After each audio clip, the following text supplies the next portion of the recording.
In mixed integer linear programming, we have two types of new variables, integer and binary.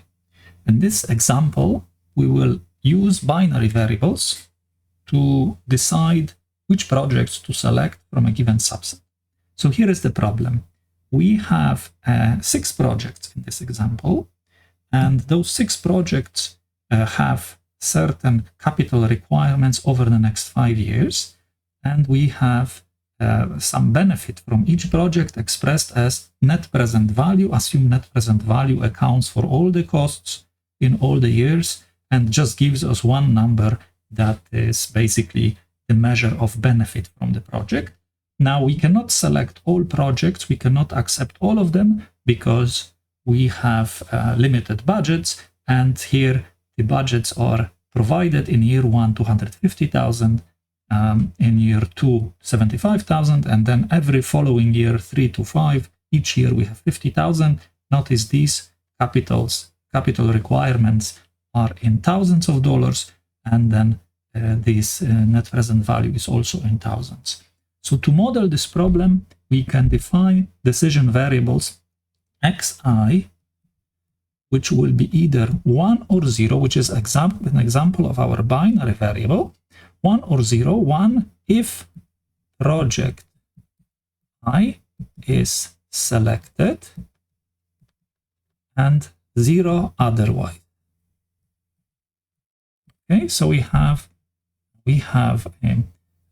in this case, right, we need to say this variable, right, is for I equal 1 all the way to 6 decision variables.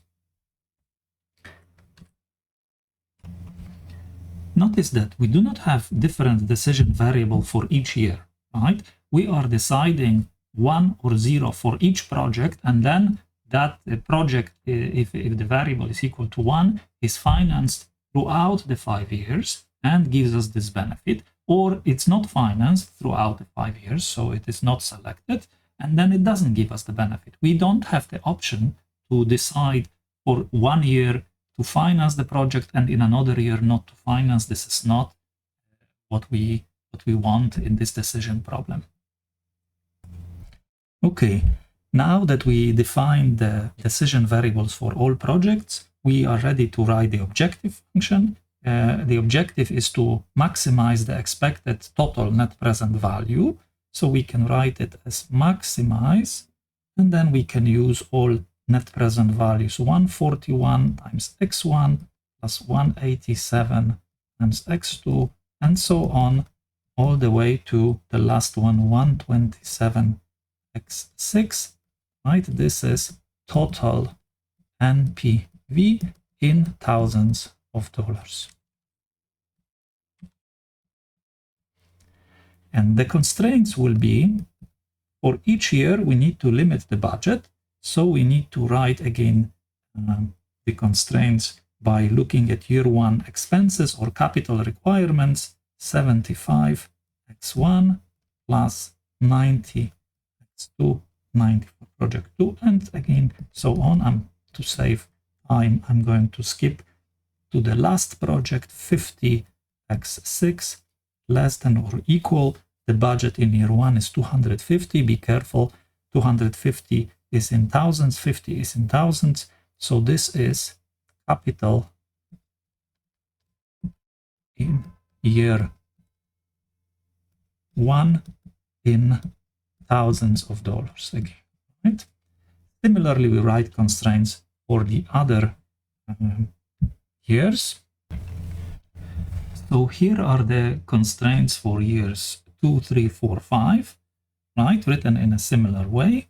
Notice that for some projects in some years, the capital required is 0. In this case, we can write 0 times the corresponding decision variable, or we can just omit it from the constraint, which is the same. Notice also budgets are 250, 75, and then 50, 50, 50, all in thousands. And one more thing to note here is that if you have some unused budget, let's say in year 1, it does not remain to be used in year 2, right? So in this example, we have a situation where if you don't use a budget in 1 year, you are not going to have it available in the following years. And one more constraint that we have to write is all binary variables must be, all variables must be binary. And so all xi binary,